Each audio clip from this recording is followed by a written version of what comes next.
क्या आपने कभी मंदिरों के प्रवेश द्वारों पर उस डरावने चेहरे को गौर से देखा है? बड़ी बड़ी फटी हुई आंखें, एक खुला हुआ जबड़ा और हर पल आपको ऊपर से निहारता हुआ एक खौफनाक चेहरा। करोड़ों लोग हर दिन इसके नीचे से गुजर जाते हैं, लेकिन कोई नहीं जानता कि ये चेहरा वहाँ क्यों है और इसने खुद को ही क्यों खा लिया। इसे कीर्तिमुख कहा जाता है, एक ऐसा राक्षसी स्वरूप जिसका न कोई शरीर है न कोई आकार, बस है तो एक कभी न मिटने वाली भूख। इस रहस्यमयी गाथा की शुरुआत होती है उस समय से जब महाशक्तिशाली असुर जालंधर का अत्याचार तीनों लोकों में बढ़ गया था। अपने अहंकार में चूर जालंधर ने महादेव का अपमान करने के लिए अपने दूत राहु को कैलाश भेजा। उस नीच राक्षस राहु ने महादेव के सामने खड़े होकर उनकी सादगी का उपहास उड़ाया और माता पार्वती की मांग करने का दुस्साहस किया। साक्षात काल के स्वामी का अपमान सुनकर महादेव का तीसरा नेत्र धधक उठा। उस क्रोध की अग्नि से एक भयानक और विशालकाय राक्षस पैदा हुआ। वह साक्षात प्रलय जैसा दिखता था, जिसकी भूख पूरे ब्रह्मांड को निगलने के लिए काफी थी। महादेव ने उसे आदेश दिया, जाओ इस अहंकारी राहु का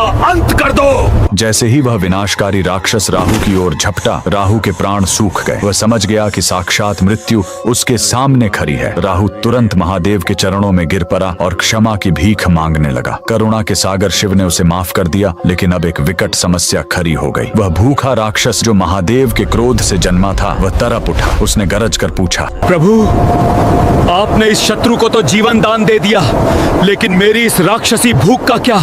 अब मैं क्या खाऊं? अब महादेव ने एक ऐसा आदेश दिया जिसने ब्रह्मांड के इतिहास को बदल दिया। उन्होंने कहा, स्वयं को खाओ। और चमत्कार देखिए, उस आज्ञाकारी जीव ने अपने ही पैरों से खुद को खाना शुरू किया। उसने अपनी टांगे खाई, अपना धड़ खाया और धीरे धीरे अपने पूरे शरीर को निगल गया। अंत में कुछ नहीं बचा, सिर्फ एक डरावना चेहरा। महादेव उसकी इस अटूट निष्ठा को देख अत्यंत प्रसन्न हुए। उन्होंने उसे नाम दिया कीर्तिमुख, यानी गौरव का मुख, और उसे वरदान दिया कि आज से तुम हर मंदिर के द्वार पर सर्वोच्च स्थान पर विराजोगे। जो भी भक्त मेरा दर्शन करने आएगा, उसे सबसे पहले तुम्हें प्रणाम करना होगा। कीर्तिमुख कोई सजावट नहीं, एक चेतावनी है। महादेव ने उसे द्वार पर इसलिए बिठाया ताकि मंदिर के भीतर कदम रखने से पहले आप अपने अहंकार को वहीं बाहर छोड़ दें। भगवान शिव के इस रहस्यमयी गण के लिए कमेंट में हर हर महादेव जरूर लिखें।